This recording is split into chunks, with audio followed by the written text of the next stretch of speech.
Hello and welcome to today's episode of Political News. I'm your host, John Smith, and in this video, we're going to talk about the latest developments in the 2024 presidential race. As you may have heard, former President Donald Trump made a fiery speech last night in Michigan, where he attacked the judges who fined him for financial fraud, accused President Joe Biden of ruining the country, and claimed that he is the only one who can save America. Trump spoke to a crowd of thousands of supporters at an airport hangar in Oakland County, a key battleground state that he narrowly lost to Biden in 2020. He said that he is confident that he will win the Republican nomination and defeat Biden in the general election, especially if he wins Michigan. He also brought an auto worker on stage with him who praised Trump for his trade policies and his support for the auto industry.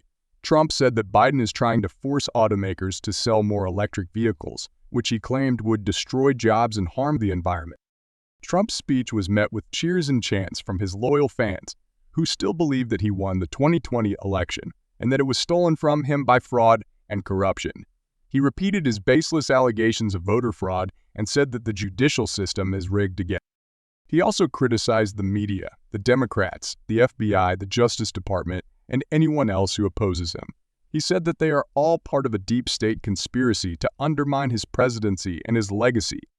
Trump's speech came a day after a federal judge in New York ordered him to pay $450 in damages to a group of investors who sued him for fraud over his failed Trump University. Trump said that the judge was biased and that the case was politically motivated.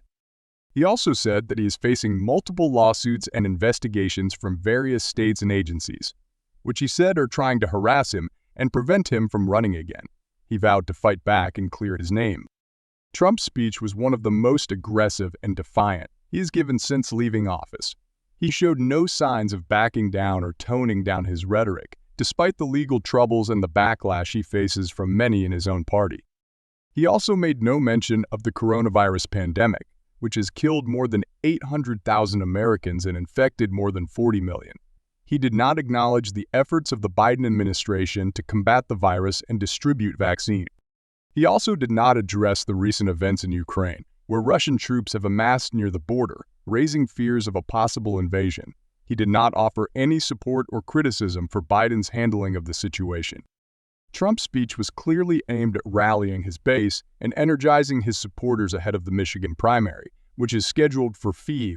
27. He faces a crowded field of Republican challengers, including former Vice President Mike Pence, former Secretary of State Mike Pompeo, and Florida Governor Ron DeSantis.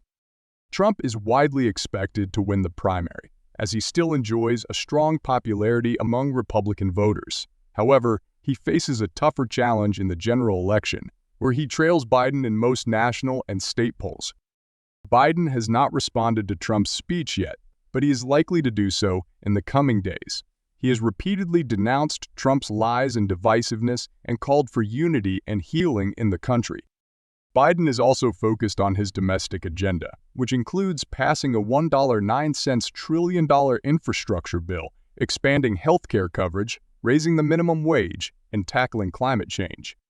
Biden has also tried to restore America's leadership and credibility in the world by rejoining the Paris Climate Accord, the Iran nuclear deal, and the World Health Organization.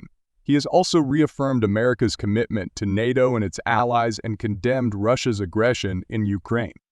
The contrast between Trump and Biden could not be more stark, and the stakes could not be higher. The 2024 election will be a decisive moment for the future of America and the world. That's all for today's episode of Political News.